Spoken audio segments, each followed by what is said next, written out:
SWAT team once again was called at a home in the Villages. The villager who refused to remove the little white cross from his yard has settled his case. A Michigan man that was involved in a standoff with the SWAT team last year has been arrested once again. A villager's problem child that was caught with drugs after sentencing in his anus. The man that attacked an elderly couple in the Villages last year has been sentenced to life in prison. How many holes in ones of golf did we get this week? Letters to the editor.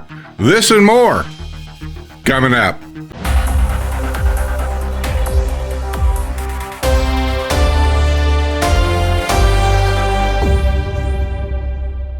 Hello, everybody, and welcome to this week's Villages News Update. I believe this is going to be the number one story that everybody's interested in. We've got three of them this week that is really interesting for a retirement community in Florida that's known as Florida's friendliest hometown.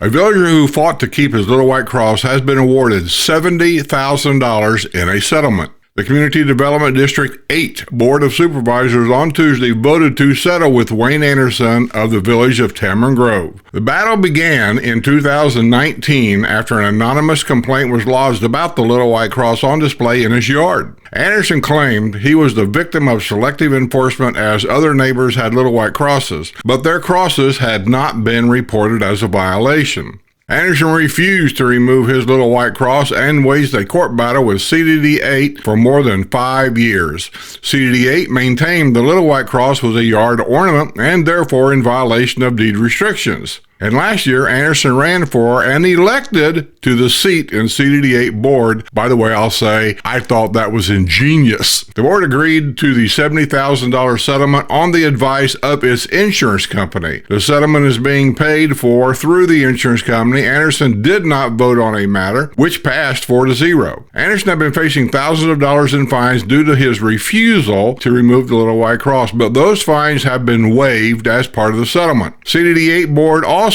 at its Tuesday meeting at Seabreeze Rec Center approved a special budget resolution to pay for the $173,000 in legal fees that the CDD 8 board incurred in its battle with Anderson. He will be able to continue to display a planter with a white cross in his yard. Anderson had proposed it as a compromise earlier this year. My thoughts real quick. This is the dumbest lawsuit that I have ever heard of in my life. Of all the things that go wrong in people's houses and in their yards and all the different things that goes on with drunks and druggies and people dying in people's homes because they overdose, this is what they decided to take to court. Now, to be fair, the supervisors in District 8 did not start this war. That's a fact. Somebody came by, who knows who, probably a neighbor, made an anonymous complaint. That's how all of the villages works. This is nothing new.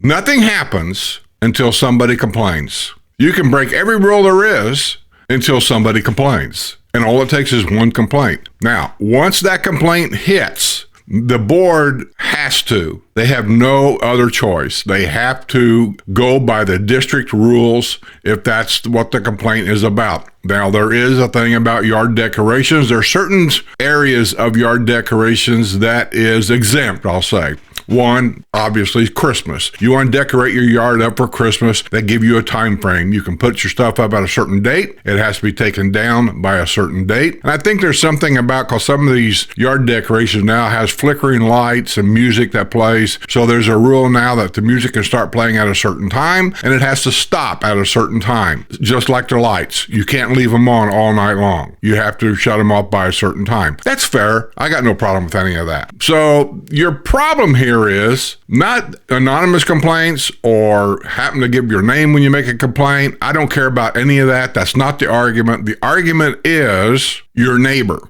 Your neighbor wants to make an anonymous complaint over that white cross. And I've always wondered why. Now, we're not talking about across 6 feet tall. Obviously, that's a problem. We're not talking about across on the top of the house. That's a problem. We're talking about a little cross. I don't even know how tall they are. They're everywhere. I see them in my neighborhood. Most people put them in their flower beds. They're really inconspicuous. They're in the flower bed next to a bush. There's a little white cross right there. I personally have no problem with it. It doesn't bother me one iota. But some people, I'm telling you, there are certain people around here that I think's got a brain defect, and they're little bitty things, they want to call it in. They call it in.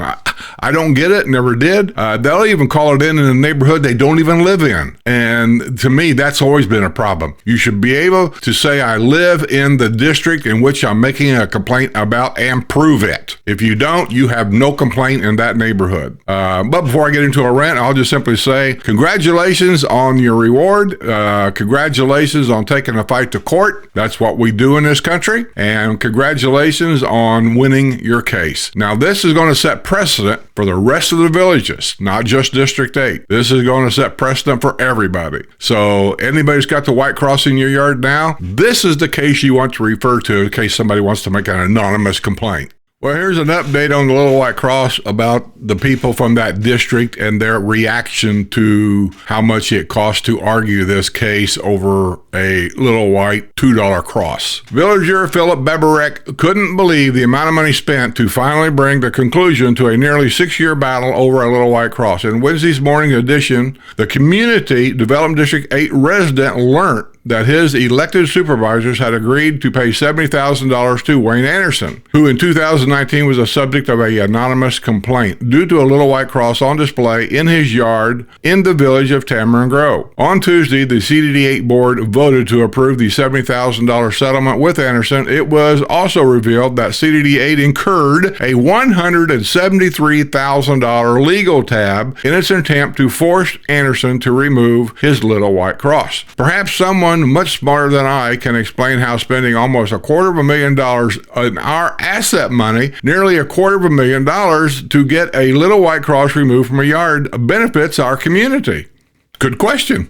I'm thinking that if there had been some people involved not so narrow-minded to substantiate, a compromise could have been worked out much earlier and at a cost much less expensive, but that's just me, he added. It ain't just you. Reactions as the news of the costly settlement spread through Florida's friendliest hometown. Anderson was also interviewed by Fox 35 Orlando and featured in the Wednesday night newscast. Villager Caroline Brown said that CDDA supervisors should be hanging their heads in shame after the embarrassing defeat. Now, I don't think they should hang their head in shame. You got to understand, you signed a contract saying you would adhere to the rules set forth by the villages. The supervisors are to, when there's a complaint, whether it be anonymous or not, makes no difference, really. It makes no difference. If there's a complaint, they have to investigate it and look at the complaint and see if it violates any of the rules in the contract in which we all signed, agreements that we all signed. Then if they say that there is, they are bound to pursue it. Period. Now, I do agree somewhere along the line from the time that they looked at this problem and said, yeah, technically that is yard decoration. I made videos of this, I don't know, at least 2 or 3 times saying put the cross in a pot, which he did, and then place the pot underneath the eave of your house, up by the front door, along with just past the gutter line, I'll say, of the house in toward the house. They can't say anything about it because technically that's part of the house, so they can't say anything about it. We put stuff up by our front door all the time. Nobody ever says anything about it. And if they did, I just tell them to F off because there's nothing they can do about it.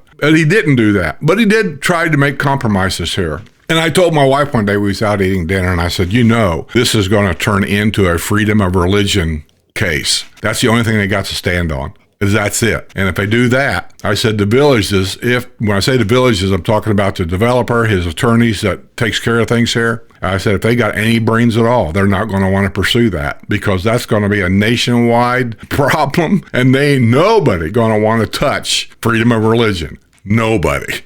Well, they did, and look what it cost them. And if I was those people up there, because these people just refuse to negotiate in any way, and I say that because that's what's posted. I don't know what's done behind closed doors. It's never posted. But what they should do, when these people come up for re-election, you need to find somebody else, because these people are not good stewards of your money. Here's another SWAT team. Again, seems like more and more SWAT teams are coming to the villages for problems. And there's actually two reports here. One is an update, and this is the original report of what actually happened.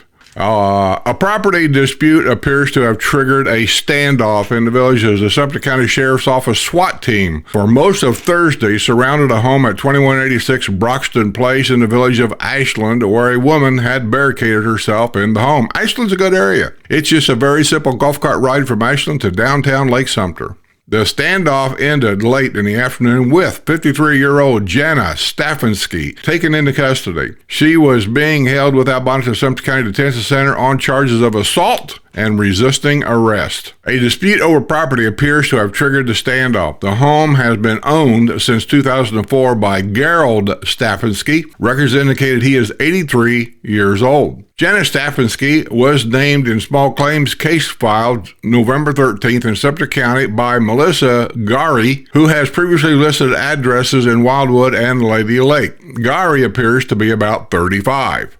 Gary, who had claimed wrongful eviction and sought a writ of replevin, which is a court order that directs the sheriff or other law enforcement officers to seize and return specific personal property to its rightful owner who claims it was wrongfully taken or detained. Janice Stefanski had been issued a summons on Wednesday informing her of a pretrial conference in the case. The presence of SWAT team and numerous squad cars captivated the entire neighborhood. Yeah, we have nothing else to do. Some residents voluntarily evacuated their homes. Seco Energy was called in to cut off power to 2186 Broxton Place. And that's the original report there. Now let me go to update. I think there's an update here. Okay, here's one here. It says, new details emerged about the property dispute led to standoff in the villages. New details have emerged. Janice Stefanski, 53, continues to be held without bond following the nearly 5-hour standoff Thursday at her home at 2186 Broxton Place in the village of Ashland. Stefanski had been embroiled in a legal battle with a renter who is paying $1,000 per month to live in a room at the home. The renter had been suddenly ordered to leave this past month. The renter had gone to court in an effort to recover her possessions, which were still in Stefanski's home. When a deputy showed up at 11 a.m. Thursday to serve Stefanski with a court document, Stefanski pointed a gun at the deputy. Well, now we know why SWAT's there. The deputy immediately requested backup and Stefanski barricaded herself in the home. A negotiator finally persuaded her to surrender several hours later. The saga began in August when Stefanski advertised for a roommate via the online Roomies app. She offered an unfurnished bedroom with a private bathroom for $1,000 per month plus a $1,200 security deposit. Melissa Gary accepted the offer and moved in. However, Stefanski began demanding additional money. Gary was very suddenly evicted on October 30, with Stefanski telling her, "Get out now." Stefanski had a gun in her waistband. Gary, who said she was in fear, took a few photos and left her key with Stefanski. Gary returned later that day with law enforcement, but was only allowed to retrieve her cat, which was hiding under the bed. Gary was refused any opportunity to reclaim her belongings, including a bed, mattress, and nightstands. She ultimately hired a lawyer and went to court. Maybe it's just me. I'm not taking sides here, I don't think, but the lady, Stefanski, I guess owns the house. I'm not sure she really does own the house. It sounds like an 80-some-year-old man owns the house, but I don't know. But it sounds like Stefanski has a brain problem. I'm sorry, some of these people around here are just whacked.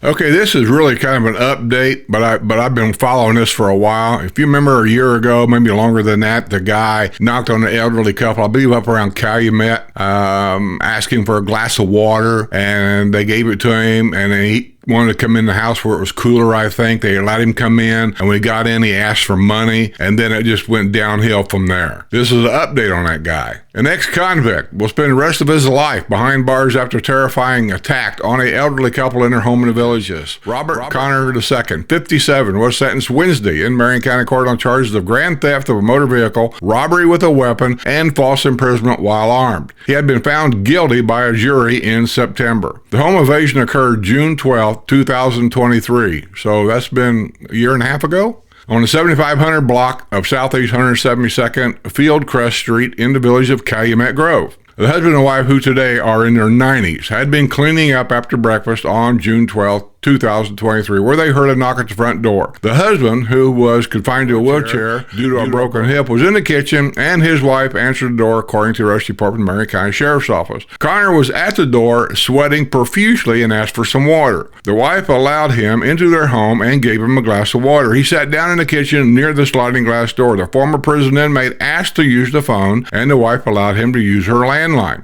She noticed that he was faking like he was calling someone. When he got off the phone, Connor told the couple he needed gas money. The husband pulled out his wallet, and the wife handed Connor $35. He said it was not enough and began demanding more money. He also asked the couple for their bank account information. I'm not going to read any more because you guys have seen that report, heard that report. If you haven't, go back. There's more in the past on the news on this guy. Life in prison. He'd been in prison for other things. I'm not sure what they are, but this guy's gone. Goodbye. The son of a couple in the village is sentenced to 180 days behind bars for driving a golf cart is in more trouble after arriving at the jail with drugs concealed in his anus. God. Chad Basford, 48, who lives with his parents on Southeast 80th Bella Vista Circle in the village of Calumet Grove, was sentenced Monday in Sumter County Court on a felony charge of driving while license suspended. He was immediately escorted by deputies to the Sumter County Detention Center for booking. Somebody said that you could drive a golf cart with no driver's license. It was perfectly legal. They called the police. Well, they didn't, because I called all of them, and they all told me the same thing. If your license are suspended, you're not allowed to drive any motorized vehicle, including a golf cart.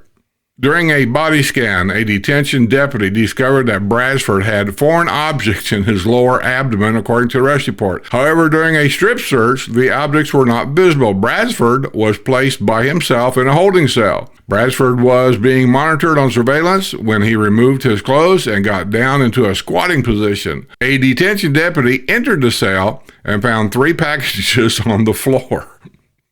They were covered in fecal matter and bloody mucus.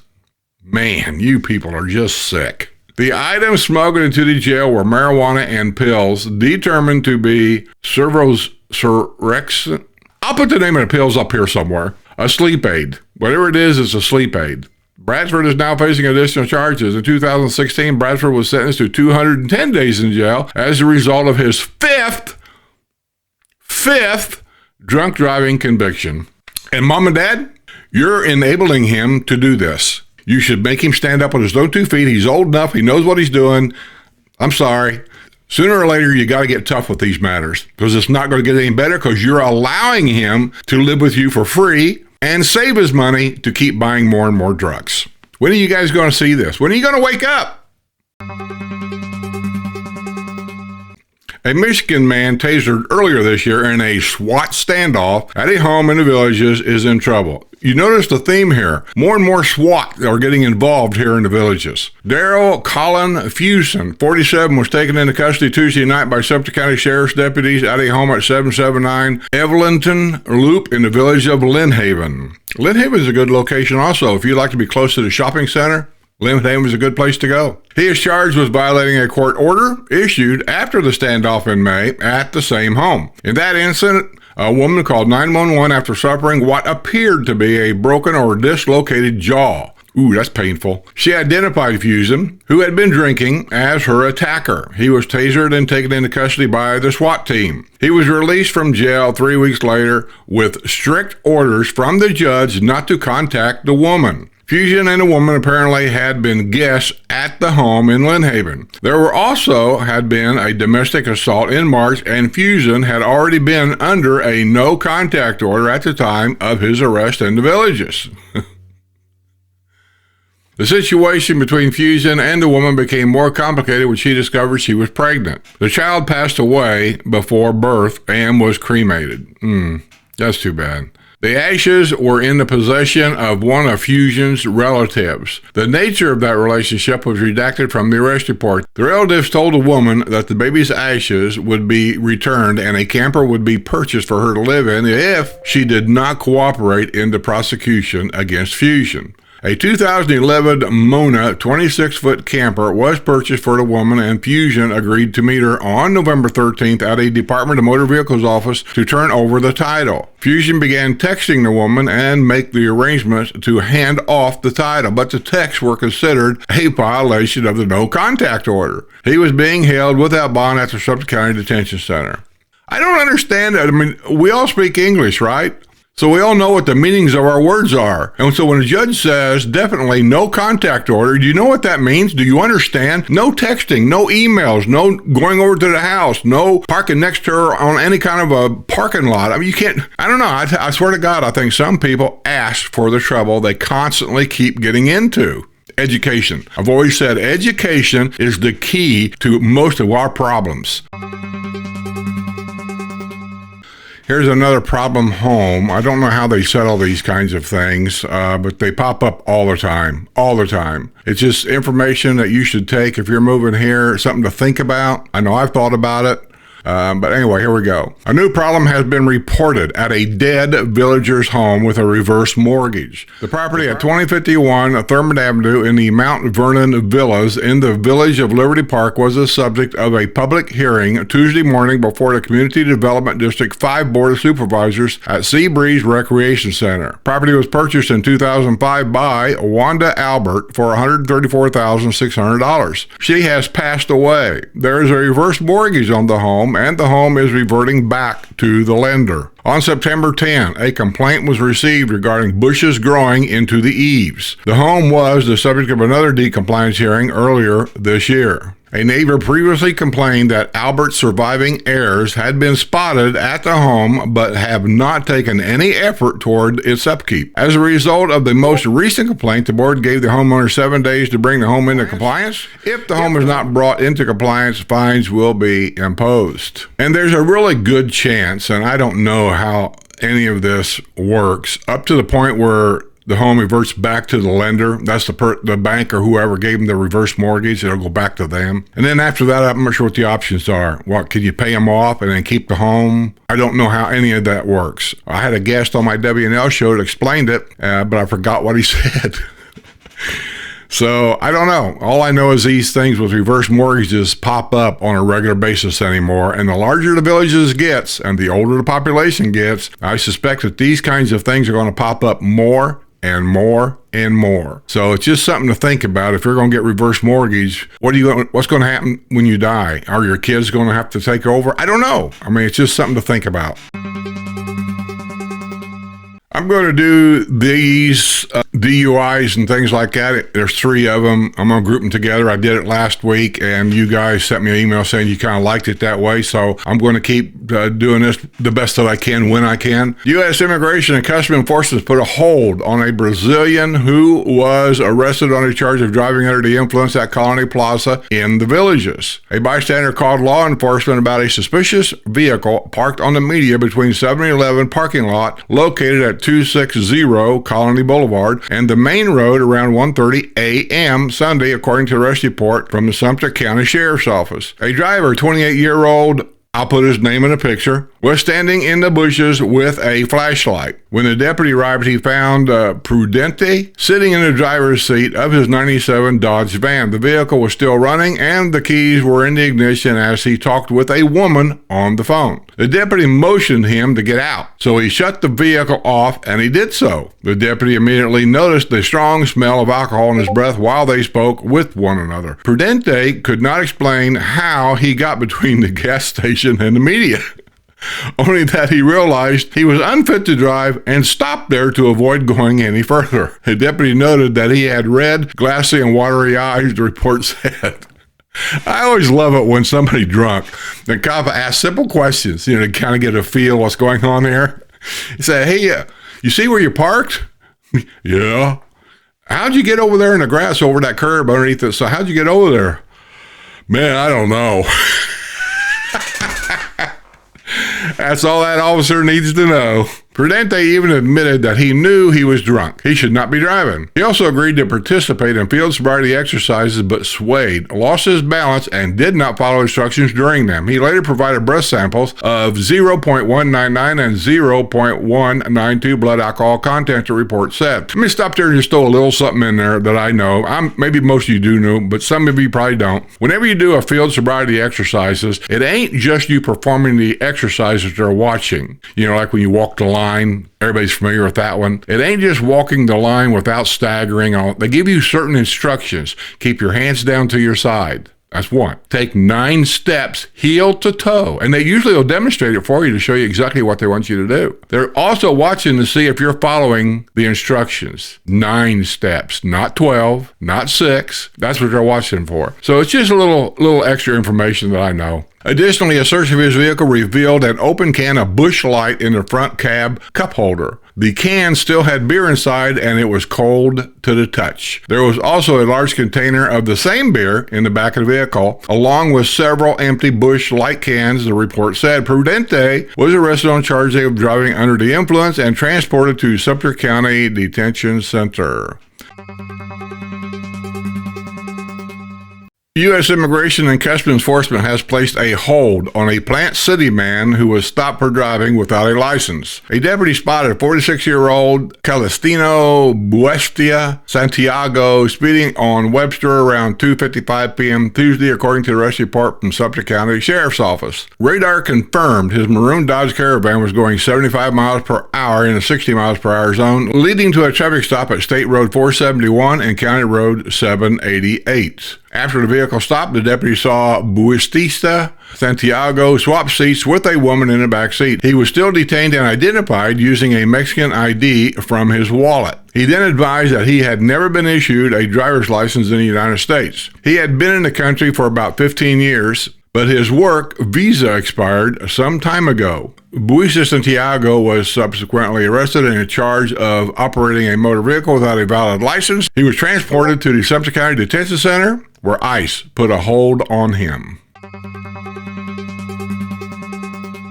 An unlicensed driver from Mexico was arrested after being stopped without a license near Wawa on County Road 466 and US 301. I haven't reported a lot about Wawa up there because I felt bad. I felt like I was picking on him, but it just seems like every week there's always something going on at that Wawa on 466 up there in 301. I swear to God, all cops got to do is just sit in the parking lot. They're going to come to you. You don't have to go look for them. An officer noticed a beige Honda Civic traveling ahead of him on US 301 in Oxford around 7:20 p.m. Monday, according to the arrest report from Sumter County Sheriff's Office. A check of the tag revealed the registered owner, 25-year-old Hiram Trejo Lopez, had no driver's license. Seeing this, the officer stopped him at the intersection near Wawa. Trejo Lopez handed over a Mexican ID and admitted he never had a license issued to him out of any state in the United States. This was later confirmed through dispatch.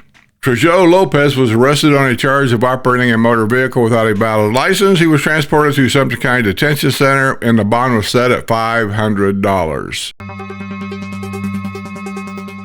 Well, we should all be so lucky. A resident of the Villages has claimed a $119,911.72 prize from a lottery ticket that she purchased from a local gas station. Marie C. Huba of the village of Buttonwood claimed the prize from the Florida Lottery for a Fantasy 5 ticket that she purchased on Saturday, November 15th. Huba purchased the lottery ticket from the Circle K located at 5797 7 Mile Drive within the Trailwinds Village in Wildwood. Huba's winning ticket was the only one that matched all 5 numbers for the evening drawing on November 15th. The winning number for that evening drawing were 4, 15, 19, 25, and 28. Fantasy 5 drawings are held twice each day at 1:05 p.m. and 11:15 p.m. Tickets may be purchased up until 20 minutes before the drawing. Well, congratulations, Ann. Spend that money wisely. Take a trip. Go to Hawaii. I don't know. Enjoy it. Okay, how many holes in ones of golf do we get this week? Looks like 3. Peter Thanis of the village of Santiago got a hole-in-one at hole number 6 on the El Diablo Executive Golf Course. He used an 8-iron. It was his 3rd lucky ace in the villages and his 5th lifetime hole-in-one. Well, congratulations, Peter, on your hole-in-one. Dave Waronka of the village of De Soto got his first hole-in-one on Friday, November 14th at hole number 7 at the Red Fox Executive Golf Course using a 9-iron at 109 yards. Well, congratulations on your first hole-in-one, Dave. I received this via email about a hole-in-one. It says, today, Friday, 11/14/25, I played golf with a mixed group of golfers called the Hole in Fun from the village of Dabney, and one of our golfers got a hole-in-one on the 9th hole at Longleaf Executive Golf Course. George Hutchison, hole number 9, 143 yards. He used a 4-wood, and he's from the village of Dabney. Well, congratulations on your hole-in-one, George. Hole in Fun. Sounds like a good time. Beer's on you, buddy. Okay, let's go to letters to the editor. To the editor. Everyone in the Community Development District 8 Board of Supervisors needs to be fired. Today. They are completely incompetent. This ridiculous feud should never have advanced to a final settlement. Their picture should be posted in every yard showing who is on the CDD 8 Incompetence Board. I like that. Incompetence Board. That's sent in by Emily Banks from the village of Tamarind Grove. Well, Emily, tell us what you really mean. Thanks for the letter. It's funny. To the editor. So let me get this straight. The Community Development District 8 Board of Supervisors wasted close to $200,000 of our money fighting a little white cross. As a resident of District 8, that infuriates me. The little white crosses are religious symbols and about a foot high. Are they that tall? The ones that I'm seeing around my neighborhood, I don't even think they're a foot tall. But anyway, the little white crosses are religious symbols and about a foot high. The constitutionality of forcing folks to remove them is questionable. Leave them alone. They were much better things that the money could have been used for. I agree, 100%. Food for thought. Let me throw this out there because I'm always the guy that's always thinking beyond all this. When you approve the little white cross and say that you cannot bar any religious symbols, you could be opening Pandora's box. So just beware.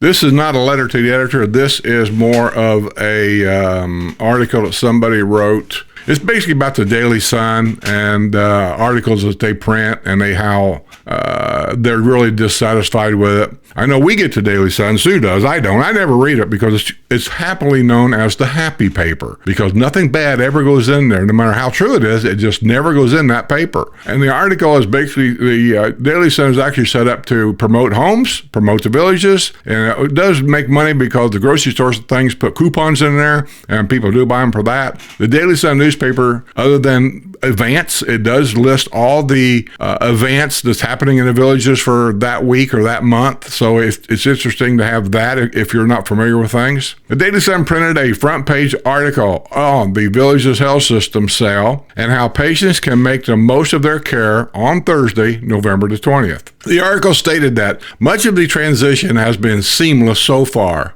No, it hasn't. And then, she says, what? With question mark.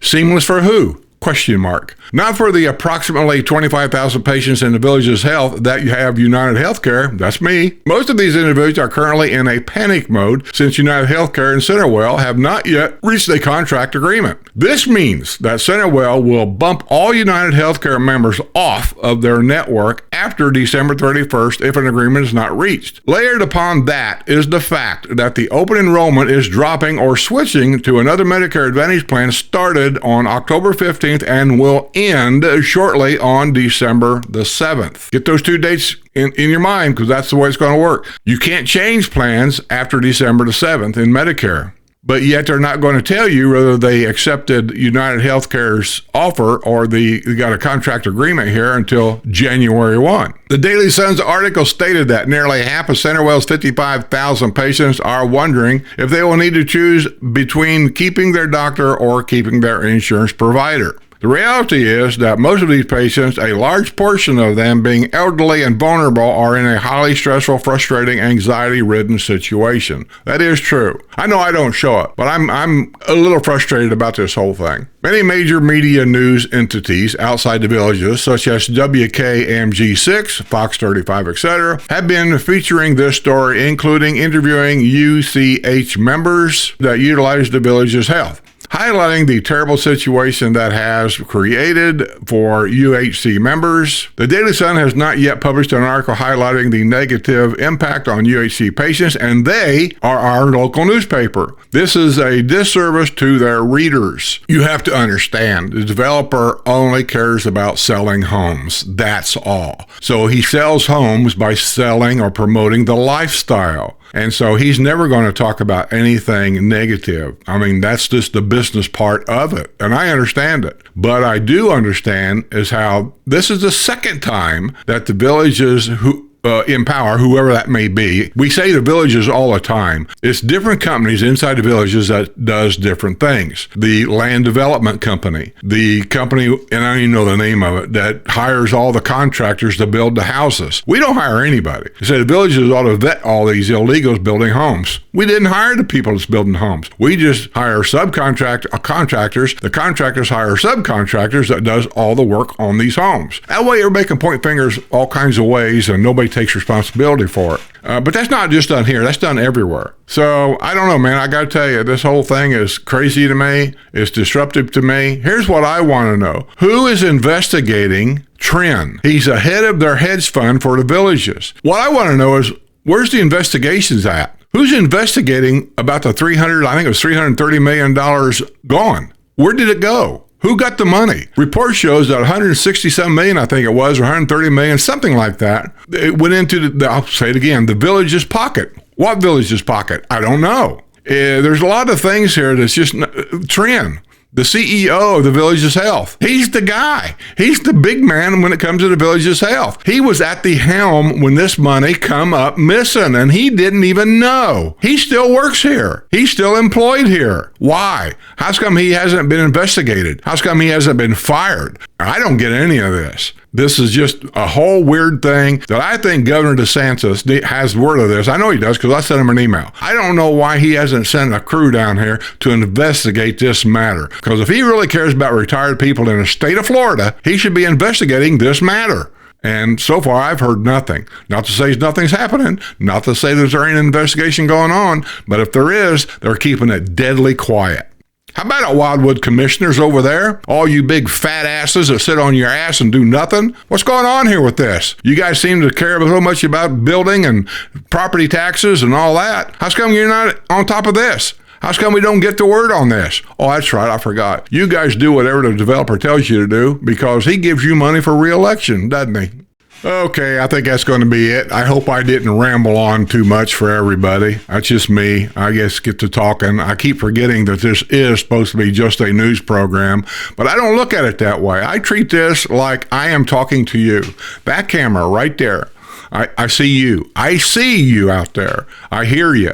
I feel you. I get emails every day, all the time, and I read them. I read every one of them. I may not be able to get back to you right away because I got a lot of things I have to do around here, not just with the computer and shows. We have a life. We have to go grocery stores. We have to get the car serviced. I have to go take care of the motorhome once in a while. We have to go grocery shopping. We have to go doctor appointments. That's where Sue's at today. That's why I'm doing this real quick because it's quiet here. Buddy can't bark because whenever Sue's not here, he doesn't bark. I don't know. Sue's getting treatments today. So we have a life to live. So all this put together, and we schedule our members' lunch. We schedule birthday parties within our group and all these kinds of things. And so it's a busy time, and especially now this time of year. So, we do the best we can do as far as answering your emails. But I do say, make comments on these videos down there because YouTube uses those in their analytics to help promote the channel. And I always beg of you people, share my videos. There's a share button. Share my videos on your social media. Send them to your friends. Tell your friends to come to the channel and watch it, and hopefully they'll subscribe. These are all the things that we really need to do to help this channel grow. and keep growing. But it is what it is. I just want to remind everybody, I did start a new RV channel because the other RV channel got stolen. I can't get it back. I've sent all kinds of stuff to YouTube and Google, and it's just a circle with them. They just keep sending you this thing that they want you to fill out. I've done it 3 or 4 times, and then I complain, so, well, I haven't heard anything. What's going on? Well, here, fill this out. They said it again. I'm give up. So I'm just starting a new channel. I'm trying to find some of the better, older RV stuff that I posted on other channels that I have, and I'm downloading them. I'm putting some of them on there. But if you're interested in that North Dakota trip that we did, the final videos on that trip, getting back to Florida, is coming up. They might even be out there. One of them's already out there. By the time you see this, one of them's already out there. We're at the KOA campground in Perry, Florida. I've been there several times. It's just a good stop point coming home. If you're interested in any of that kind of stuff, go there to the Skip and Sue RV Travels. It's in the description box below. All you got to do is click on it, and it'll take you right there. Or you can just type it in. Skip and Sue RV Travels with an S on Travels. So if you'll go there, I'd very much appreciate it. And like I say, tell your friends about this channel. Get them to subscribe. And for those of you that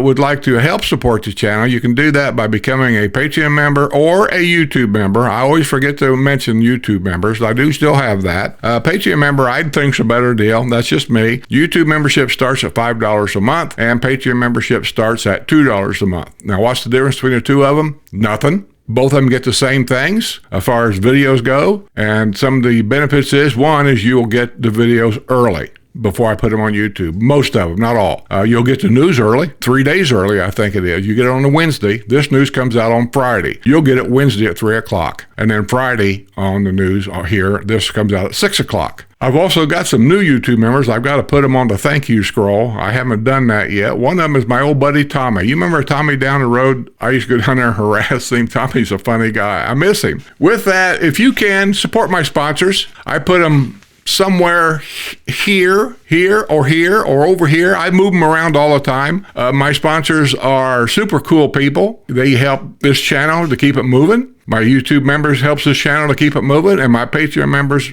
keeps this channel moving. You support my sponsors, and my sponsors support me. That's just a good family to be in. I say have a great day. Buddy, you can't see him, but he's right down here. He's napping. He won't do anything now until Sue comes home. So with that being said, be well, take care, be aware. And don't leave your key in that golf cart. This week's news is brought to you by my YouTube and Patreon members.